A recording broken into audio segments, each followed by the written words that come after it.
Tulip সিদ্দিকের পদত্যাগের পর যুক্তরাজ্যের ট্রেজারি মন্ত্রণালয়ে এসেছে পরিবর্তন।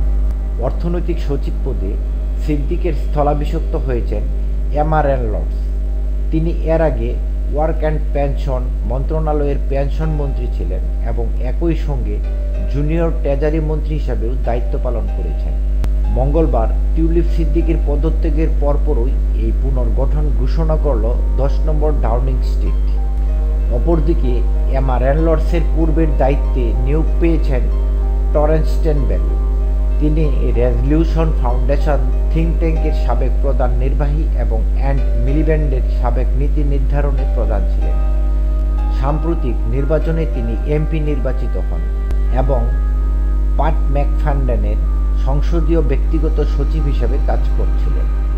টিউলিপ সিদ্দিক যুক্তরাজ্যের অর্থ মন্ত্রণালয়ের অর্থনীতি বিষয়ক মিনিস্টার ছিলেন। দেশটির আর্থিক খাতে দুর্নীতি বন্ধের দায়িত্ব ছিল তার কাঁধে, আর তার বিরুদ্ধেই শেখ হাসিনার সরকারের সঙ্গে সংশ্লিষ্ট বেশ কয়েকজনের সম্পত্তি ব্যবহার করা নিয়ে প্রশ্ন ওঠে। এরই পরিপ্রেক্ষিতে তিনি পদত্যাগ করেন।